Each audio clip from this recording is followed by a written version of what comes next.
Last night on MasterChef Australia. So today, one of you is going home.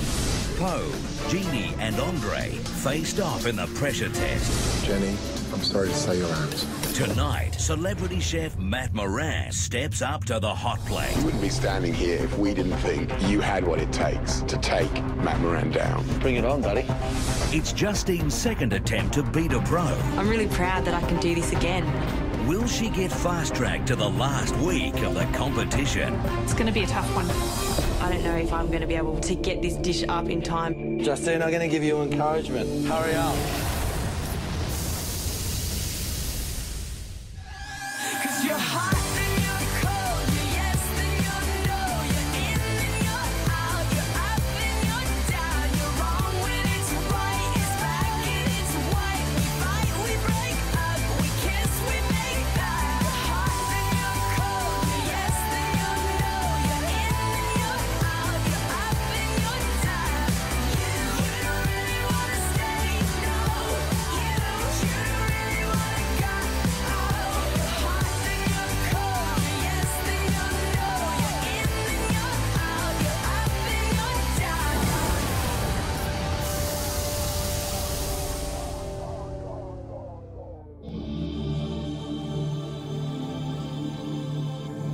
Today is Celebrity Chef Challenge. I won the invention test, so I get to cook off against a professional chef.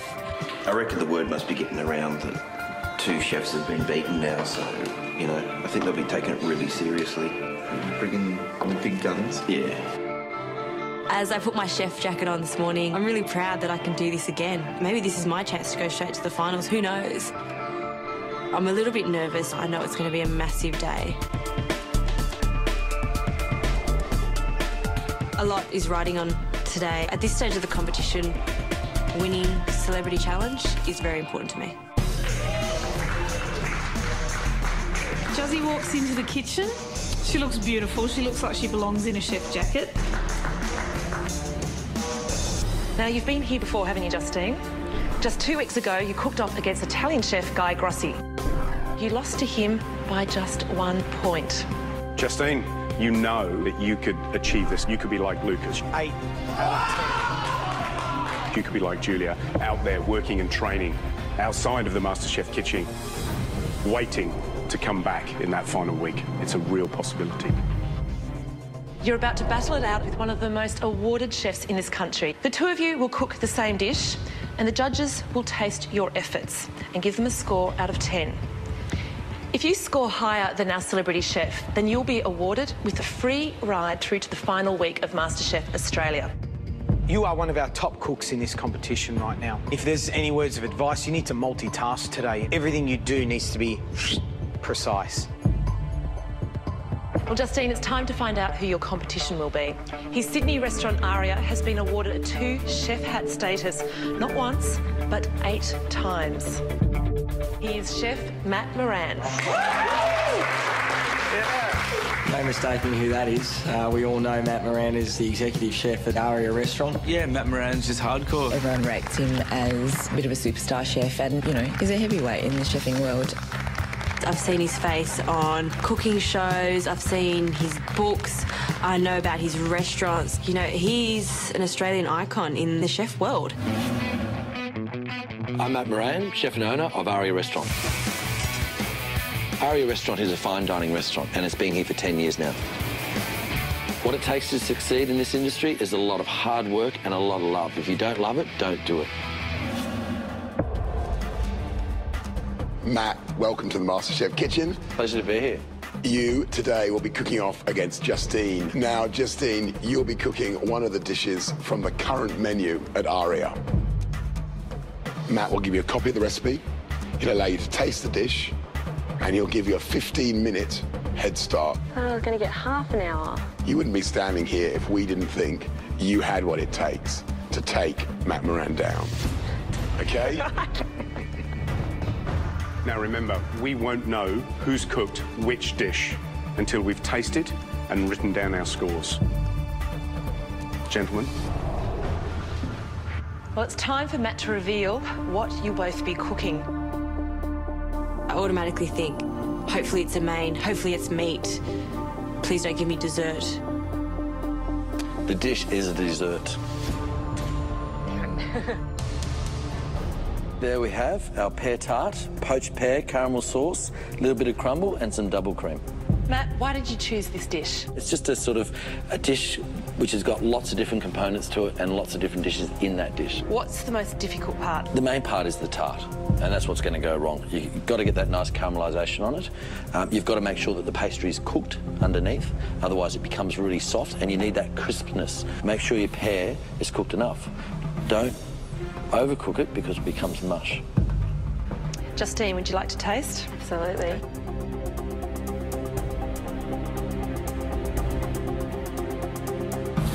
It was divine. Almost tastes like a tatin. Got this texture that almost changes when you go to the crumble and the cream. It's two different layers, smooth and crunchy.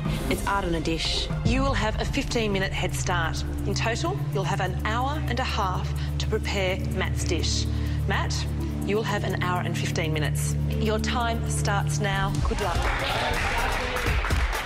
Justine's been flying high lately. She's like the superstar girl. There's no reason why Justine can't pull it off. I was asked to come in and mentor a young budding chef, and, you know, that's all I really want to do. You know, if I win, what a bonus. First thing I do is measure the paper for my tart. I want this dish to be perfect, so my paper has to be perfect. Can I give you a tip? It doesn't really matter if it doesn't fit. As long as there's puff pastry underneath. She is very nervous, I could see that, you know. That really should have only been a 20-second job. First step is to roll out the pastry to make sure it's thin enough and ready to go for the marzipan. You should be asking more questions. Okay. Is that thick enough? Yeah, not far off. And it's a little bit uneven there. Feel that on top of that. You've got thicker bits, you've got lighter bits, yeah? So lift it up and really nice and gentle. You're just really rolling it, yeah? Yeah. So it doesn't have to be perfect. Okay. All right, so that's fine. Leave it. Okay. Yep. Leave it. Get started on the marzipan, the egg white, the slicing of the pear. Then straight after that, get your caramel on. Okay. Justine, you've just had a 15-minute head start. Matt, it's now time to start cooking. You know, to be honest, I couldn't wait to get stuck into it. I'll see you in an hour. Okay.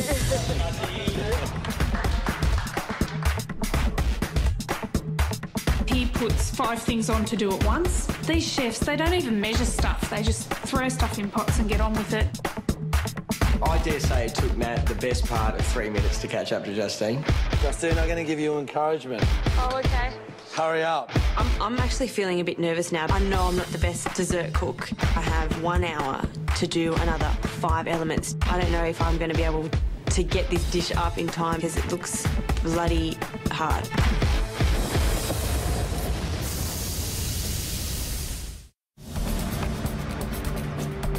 The dish that I've chosen for today's challenge is a warm pear tart with a poached pear and caramel sauce. Justine and Matt, you have 1 hour left. I had an hour left and I can hear pots and pans going and I could just sense the speed he was going at in comparison to what I was doing. At that stage, I was up to assembling the tart by putting on the marzipan. Do I put the marzipan all the way to the corners of the pastry? Right over the whole lot. Really important. Next step was to cut the pears nice and thin so they're ready for the tart. It was just taking me forever. How you going, Justine? Oh, assembling my tart. There's a huge difference between the 2 pear tarts. Matt, he slices them really thinly. He squares up his pears, he makes them all the same size, and then he just sort of lays them down in a fan and transfers them to his tray, whereas Juzzy chops them up and she's laying them down singly. I'm a bit worried because the presentation of it and the accuracy of the pears when you put it on that puff pastry is extremely important. I really want to make that perfect because when you cut that slice at the end, the judges will notice if it's perfect or not. They have to overlap, don't they, the pears? They do, yes. I've just put my pear tart in the oven. I haven't even started to do the caramel and I still have at least 4 processes to go. How's that caramel going, Justine? I've just started it now. Good. You need to be multitasking. Okay. So much to do, so little time. Is that looking too dark? It's hard to tell until you actually taste it because it's the sweetness and the bitterness, but the colour looks good, yeah? At this stage, I'm doing the crumble and measuring out everything perfectly because you want to have that evenness between the sugar, the flour and the butter to make it nice and crunchy and crumbly. Matt, can I do my crumble straight away and put it in the oven, or should I just let it cool down in the fridge? Put it straight in the oven. We're running out of time.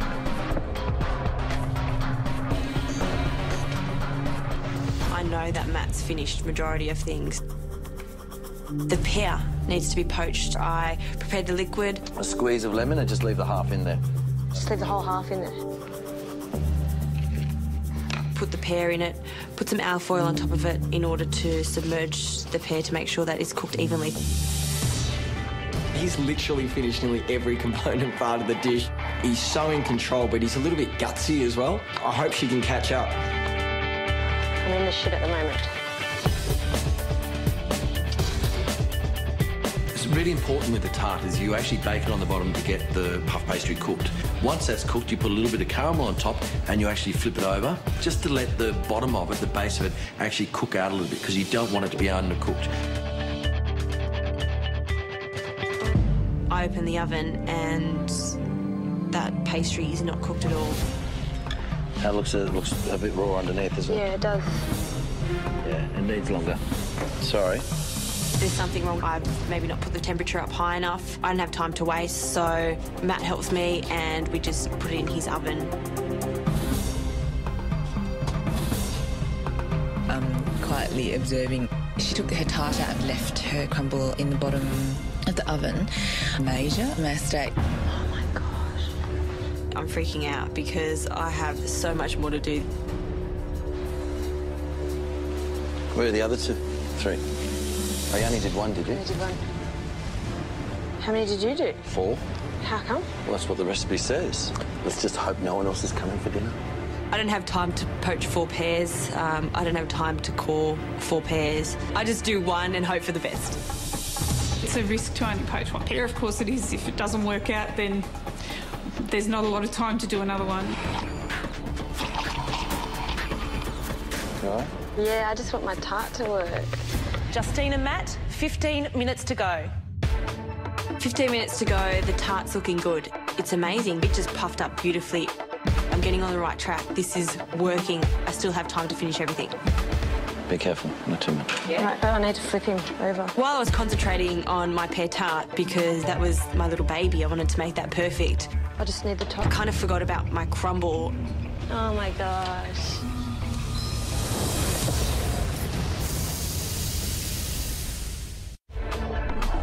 I was concentrating on my pear tart because that was my little baby. I wanted to make that perfect. I just need the top. I kind of forgot about my crumble. Oh my gosh. Oh no. The crumbs are gone. Jazzy. God, my heart just sank for her. It was burnt to a cinder. It looked like ground coffee. I've got 10 minutes to go now and I don't have any crumble. Quickly, do it again. Quick. Don't have time. I don't have time. She was struggling and everything started to snowball. Who's got to caramelise on the top? Got to flip your tart. Yeah, I don't have time to flip it. Look, what Justine really needs is to get that pear tart right. She's going to be really pushed. Matt, should I flip it? Well, it will caramelise that way too, but flipping is better. All right, here we go. This is a make or break moment because if it cracks, it's finished, it's gone.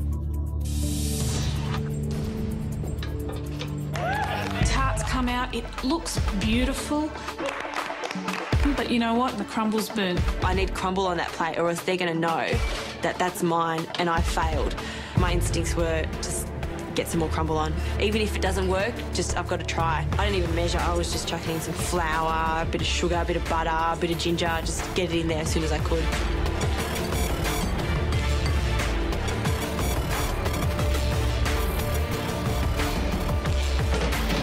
I admired how Justine fell off the bike and got back on really quickly. You're going to get it on there. You're going to get it on there. 5 minutes to go. Tart is ready, but I just need to let it cool a little bit because it's still quite puffy. I've pulled the crumble out of the oven. I'm happy with the way it looks. It was still extremely hot because I got it straight out of the oven. My cream's going to melt on it. Justine and Matt, you've got 1 minute to go. Go, Jessie. I'm just waiting for the 30-second countdown, and when it's about 10 seconds, I'm going to put the dollop of cream. 30 seconds, guys.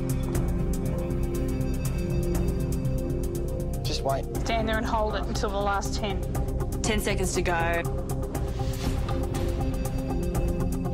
Very good. It's going to melt straight away. I step away and I'm like, oh, thank God. I have every element on that plate. I'm so happy. And your time is up. Very good. How long have you been cooking? Not long.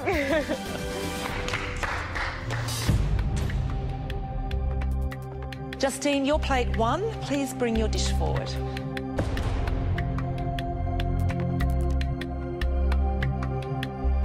And Matt, that makes you plate 2.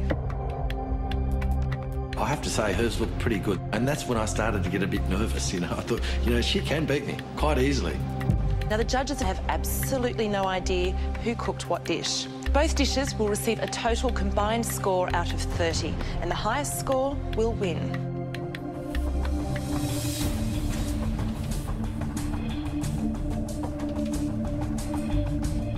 My dessert is being judged first, and I'm actually quite happy with it.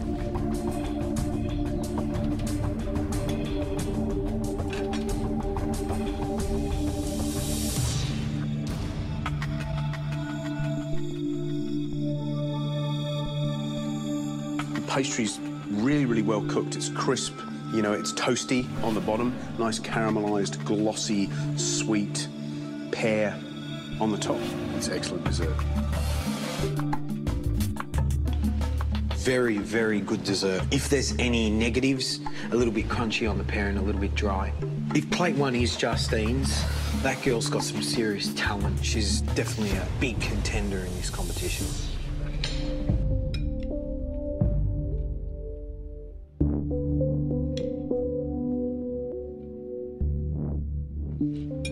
Fantastic caramel.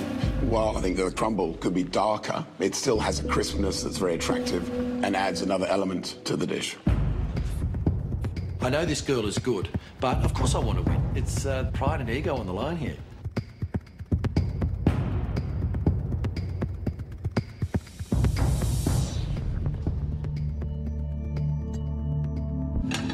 Thanks, George.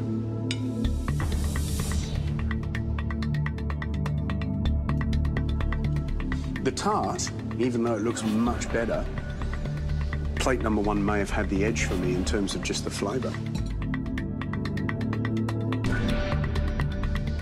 The pear is definitely cooked more than plate 1's, which is, you know, where it needs to be. It's just absolutely delightful.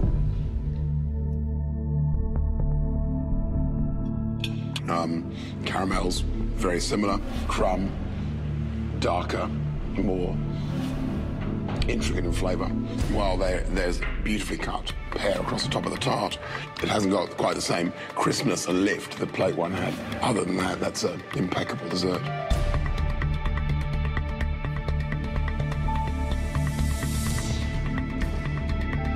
Just waiting for the judges. It's nerve-wracking. I haven't been through that for a long time.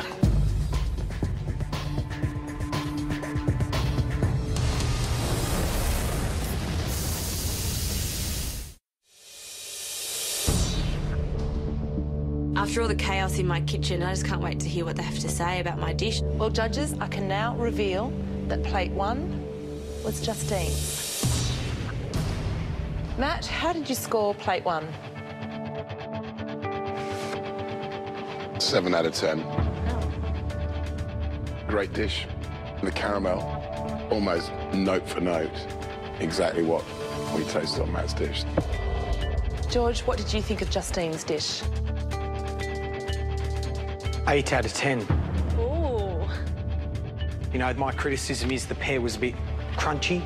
Give you another day and you would have perfected that dish. Gary? I scored your dish. 9 out of 10.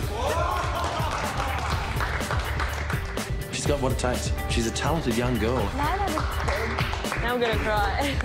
Close to perfect. My dish is close to perfect. There are a couple of little pointers. The quenelle on the plate, yours was a blob. The crumbs weren't as toasty as I think they should have been. But you know what? Bloody brilliant. Well done. Justine's just scored 24 out of 30. There's a good chance that she might have nailed this challenge. Well, if Matt scores less than 24, that makes you the winner. Matt, what did you think of plate 2? 9 out of 10. Just the detail in the dish shows why you're so well regarded as a chef. I could have given you 10, but I know you prefer 9. Thanks, Matt. George, what did you give Matt's dish? A 9 out of 10. I got a 9 out of 10 too, so there's still chance. I'm not out of the game yet. Matt's scored 18 so far. For you to win, Gary now needs to give Matt's dish a score of 6 or less. So, Gary, tell us your score and the winner of the challenge. Matt, I scored your dish. 10 out of 10. Well done, Aaron. You did a really good job, mate. Really good job. Really good job. I was very happy. I felt as though I should have been in the Olympics doing something, you know. Justine, not far. Not far. Not far at all. To do that in such a short amount of time and get those elements on the plate looking like that, I'd take my hat off if I had one on. Yeah, incredible job. Really was. Congratulations, Matt Moran. That's a total score of 28 out of 30, which makes you the winner of our Celebrity Chef Challenge. Thank you. Matt, thank you so much for visiting us at MasterChef today. We wish you all the best. Cheers, guys. You know, I've lost, but I've just had the most amazing experience cooking against Matt Moran. I'm very humbled. For me, it's priceless. I'll never forget this day in my life. It's been a really long day for you. However, it's not over yet. Everyone, come on down. We've got a surprise for you. Let me introduce you to Andrea and Sean. In come a lovely man and lady together, and I'm thinking, what are we doing? Are we cooking them dinner? What's going on? Oh my God. Now these guys are getting married. Congratulations. That's lovely. The 6 of you will be catering for that wedding. Of course we will. And the wedding is tomorrow. Fantastic. We're all just freaking out because it's less than 24 hours. The pressure's just ridiculous. A wedding is a once-in-a-lifetime thing. We cannot screw this up. Tomorrow night, a special 90-minute MasterChef. This is going to be absolutely incredible. Our cooks face their biggest challenge yet. It's going to be the most nuts one we've had so far.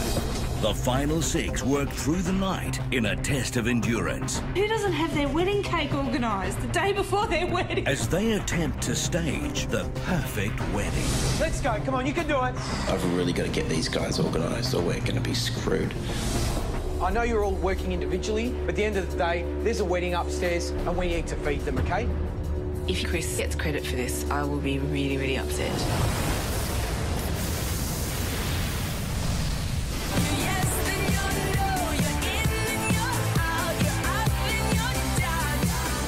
Watch exclusive interviews with celebrity chefs and get all the latest news only at masterchef.com.au.